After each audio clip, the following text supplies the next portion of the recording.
Good day, ma'am. Good day, classmates. My report is about science, technology, and society in 20th century. Learning outcomes. The students will be able to describe the development of science and technology in the 20th century. Identify some of the notable development of science and technology in 20th century. Describe and recognize the significance of the different developments and inventions in the 20th century. Word bank, airplane, computers, optic fibers, internet, magnetic resonance imaging, and gene therapy. Ang airplane o eroplano ay isang sasakyang panghimpapawid na may pakpak o fixed wing at pinapagana ng jet engine o propeller para makalipad. Ito ay naimbento ng magkapatid na Wilbur Wright at Orville Wright noong December 17, 1903. Nagawa nila ang unang successful na controlled at powered flight sa Kitty Hawk. Pagdating ng January 1, 1914, nagsimula ang unang passenger airline na St. Petersburg-Tampa Airboat Line sa Florida. Kahit hindi ito nagtagal, ito ang naging simula ng modern air travel na meron tayo ngayon. Magamit ng airplane, transportation, pagbiyahe ng tao at pagdala ng goods, recreation, travel at tourism. Military, ginagamit sa digmaan. Research para sa scientific studies. Malaki na ngayon ang aviation industry kasi libu-libong pasahero ang lumilipad araw-araw. Karamihan ng eroplano ay may pilot, pero meron na rin remote-controlled o computer-controlled na aircraft. Noong World War II, ginamit ang airplane sa halos lahat ng major battles. Ang unang jet aircraft ay ang Heinkel He-178 noong 1939.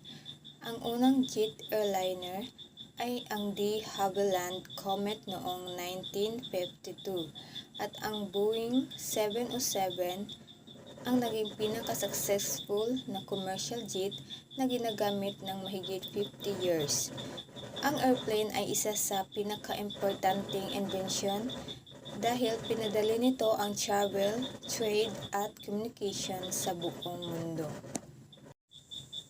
Ang computer ay isang electronic machine na tumatanggap ng information o input. Ni-store ito, pinaproseso based sa instructions at nagbibigay ng result. Ngayon, sobrang importante na ang computer sa daily life natin sa school, work, and entertainment. Si Charles Babbage ang tinatawag na father of computers noong 1830. Naisip niya ang analytical engine, isang machine na pwedeng i-program gamit ang punch cards. Special ito kasi kaya nitong gumawa ng decisions like looping at branching. Hindi lang simpleng calculations. Si Conrad Zuse naman ang gumawa ng isa sa pinakaunang working computer sa Germany. Ang G3 ang kauna-unahang programmable at automatic digital computer kaya tinatawag din siyang inventor of computer.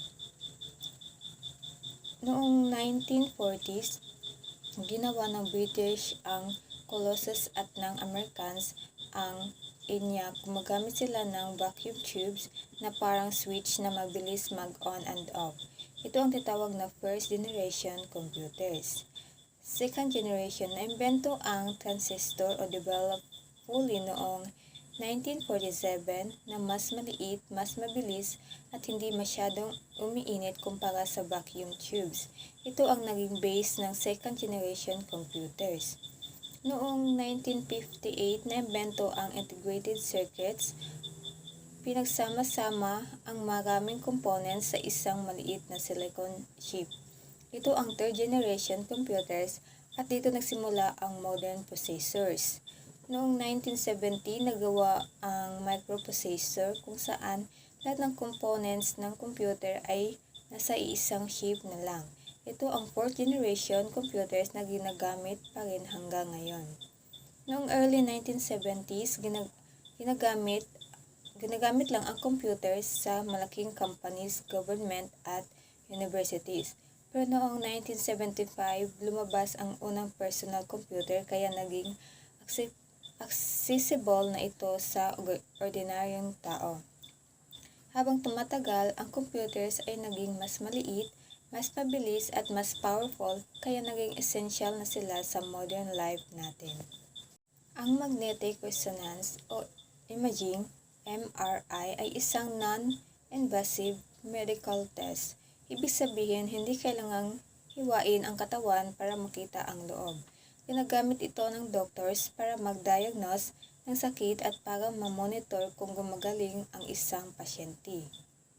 Ang MRI ay gumagamit ng malakas na magnetic field, radio waves, computer para makagawa ng detalyadong images ng loob ng katawan tulad ng organs, soft tissues, halos lahat ng internal body parts. Ginagamit ng mga doktor ang MRI para makita o i-check ang mga kondisyon tulad ng tumor sa dibdib, tiyan o pelvis, sakit sa atay tulad ng cirrhosis, problema sa bile ducts at pancreas, inflammatory bowel diseases tulad ng Crohn's disease at ulcerative colitis, heart problems tulad ng congenital heart disease, problema sa blood vessels, halimbawa is kanang vasculitis, at pati na rin ang baby or fetus sa loob ng sinapupunan ng buntis. Ang MRI ay isang safe at advanced na paraan para makita ang loob ng katawan ng malinaw, kaya nakatulong ito sa early detection at monitoring ng sakit. Ang Internet. Ang Internet ay hindi gawa ng isang tao lang. Ito ay resulta ng maraming scientists, programmers at engineers na nag-contribute ng ideas at technology hanggang mabuo ang tinatawag nating information superhighway. Noong early 1900s, si Nikola Tesla ay nag-isip ng concept ng World Wireless System. Sumunod sina Paul Outlet at Vannevar Bush ay nag-isip ng system kung saan pwedeng mag-store at mag-research ng information. Si J.C.R. Licklider naman ang nagpakilala ng idea ng intergalactic network. Dahil dito napunta siya sa ERPE kung saan ginawa ang ARPANET, ang pinakaunang version ng Internet. Si Leonard Kleinrock ang nag-imbento ng packet switching. Sina Robert Kahn at Ben Cerf ang gumawa ng TCP or IP na rules kung paano mag-communicate ang computers. Si Ray Tomlinson ang nagpakilala ng email noong 1972. Noong 1983, ginamit ng ARPANET ang TCP o IP kaya nasimula ang tunay na modern Internet. Noong 1990, si Tim Berners-Lee ang gumawa ng World Wide Web. Ito ang system ng website at hyperlinks na ginagamit natin ngayon. Dito naging mas madaling gamitin ang Internet ng ordinaryong tao. Noong 1980s, gumawa ang National Science Foundation ng NSF-NET, isang malaking network na pumalit sa ARPANET. 1990, tinigil ang ARPANET noong 1991. Pinayagan ang commercial use, 1995 naging privatize ang Internet.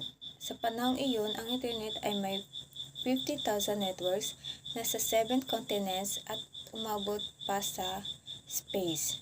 Ang Internet ay na-evolve mula sa simpleng idea hanggang sa maging global network na ginagamit natin araw-araw para sa communication, research, social media at marami pang iba. Ang optical fiber ay isang technology na gumagamit ng ilaw or light para magpadala ng data tulad ng internet, tawag at TV signals. Mas mabilis at mas efficient ito kumpara sa traditional na copper wires. Noong 1880s, si Alexander Graham Bell ay gumawa ng photophone, isang device na nagpapadala ng sound gamit ang light. Kahit hindi pa ito practical noon, ito ang naging foundation ng fiber optics. Noong 1952, si Narendra Singh Kapani ang gumawa ng unang fiber optic cable based sa experiments ni John Tyndall. Noong 1963, si John Nishizawa ay nagsuggest na gamitin ang optical fiber para sa communication. Noong 1970, na-develop ng Corning Glass Works ang optical fiber na sapat na ang quality para sa communication. Kasabay nito, nagkaroon din ng lasers na kayang magpadala ng light sa mahabang distansya. Noong early 1990s, habang sumisikat ang internet, nasimula ang paglalagay ng fiber optic cables sa buong mundo para sa communication system. Mas preferred ito kaysa copper wires dahil mas mabilis, kaya magpadala ng data sa long distance, hindi naapektuhan ng electromagnetic interference. Mas stable at less signal loss. Ginagamit ang optical fiber sa telephone signal, internet connection, and cable TV. Ngayon, halos lahat ng bansa ay may fiber optic network at ito ang pinaka-backbone ng modern communication system. Ang optical fiber ay isang super fast at reliable na paraan ng communication gamit ang ilaw. Kaya ito ang dahilan kung bakit mabilis ang internet at communication natin today. Ang air conditioning system or AC ay isang paraan para palamigin at kontrolin ang temperature at humidity sa loob ng isang lugar. Hindi lang ito para sa comfort, nakakatulong din ito sa work at health. Noong unang panahon, may mga primitive na paraan na para magpalamig. Sa ancient Rome, nagpapadaloy sila ng malamig na tubig sa walls ng bahay gamit ang aqueduct system. Si Elagabalus ay nagpalagay pa ng snow sa kanyang garden para lumabig. Pagdating ng Dark Ages, nawala ang ganitong luxury. Gumagamit ang mga tao ng fans sa China. May hand fans na ginagamit na 3,000 years ago. May Chinese inventor din na gumawa ng unang malaking rotary fan sa Middle East. Gumamit sila ng wind towers para pumasok ang hangin sa buildings. Noong 1881, ginamit ang improvised calling system para kay James Garfield kung saan pinapadaanan ng hangin sa basang tela na may yelo. Ang development ng electricity ni Nikola Tesla ay nakatulong para magkaroon ng electric fans. Noong 1902, si Willis Carrier ay gumawa ng unang modern air conditioner. Ginamit ito para kontrolin ang humidity sa printing shop. Noong 1922, pinahusay pa niya ito gamit ang centrifugal chiller dahil dito naging popular ang AC lalo na sa movie theaters, kaya maraming tao ang pumupunta doon para magpalamig. Noong 1930s, kumalat ang AC sa department stores, trains, offices, nag-improve ang productivity ng workers dahil hindi sila naiinitan. By 1965, kaunti pa lang ang may AC sa bahay. Pero pagdating ng 2007, naging common na ito sa maraming bansa, lalo na sa mainit na lugar. Ang air conditioning ay nag-evolve mula sa simpleng paraan ng pagpapalamig hanggang sa maging modern system na nagbibigay comfort at efficiency, lalo na sa panahon ng matinding init. Ang genetherapy ay isang advanced na medical treatment na naglalayong ayusin ang mga sira o defective genes sa loob ng katawan para magamot ang genetic diseases. Sa genetherapy, inaayos ang problema sa genes para pigilin ang paggawa ng harmful proteins, ibalik ang normal function ng protein, bigyan ng bagong function ang proteins, palakasin ang existing function ng proteins. Kung magtagumpay, pwede nitong matulungan o maggamot ang sakit sa pinakaugat nito. Ang biggest challenge sa gene therapy ay kung paano ma-deliver ang tamang gene sa cells. karaniwang methods viruses nagamit bilang carrier para dalhin ang tamang DNA sa cells. Liposomes, fatty molecules na tumutulong magpasok ng genes. Micropipettes o gene guns direktang pagpasok ng genes sa cells. Makapasok ang gene sa tamang cells, gumana ito ng maayos, walang harmful side effects, magtagal ng epekto. Ang unang approved gene therapy sa European Union ay noong 2012 pagkatapos ng maraming taon ng research. Noong September 14, 1990, isang 4-year-old girl ang naging unang patient ng gene therapy sa NIH Clinical Center. Mayroon siyang ADA deficiency, isang genetic disease na nagpapahina sa immune system. Kinuha ang kanyang white blood cells, nilagyan ng tamang gene. Ibinalik ang kanyang katawan. Ang trial na ito ay pinangunahan ni W. French Anderson. Ang gene therapy ay isang modern at promising na paraan ng paggamot na nag-aayos mismo ng genes para gamutin ang sakit. Pero patuloy pa rin itong pinag-aaralan para maging mas safe at effective. Ang 3D metal printing ay isang modern technology na ginagamit para gumawa ng metal objects gamit ang 3D printing process. Ibig sabihin, pwede kang gumawa ng metal parts layer by layer based sa digital design. Sa 3D metal printing, gumamit ng metal powder o material, pinapainit o tinutunaw ito. Binubuo ang object pa-layer hanggang matapos. Kayang gumawa ng complex at detailed na metal designs. Pwedeng gumawa ng customized parts agad. Mas mura kung konti lang ang gagawin. Mas mabilis ang paggawa kumpara sa traditional methods. Malaking tulong ito sa manufacturing dahil hindi na kailangan ng malaking factory para gumawa ng parts. Pwedeng gumawa ng prototype o small batch agad, nakatulong sa industries tulad ng aerospace, automotive at medicine. Ang 3D metal printing ay isang advanced at flexible na paraan ng paggawa ng metal products na mas mabilis, mas precise at mas cost-efficient, lalo na sa small-scale production. Ang artificial embryos ay ang embryo na ginagawa gamit lang ang stem cells, ibig sabihin walang egg at sperm na ginagamit. Isa itong malaking breakthrough sa science dahil makakatulong ito para mas maintindihan kung paano nagsimula ang buhay.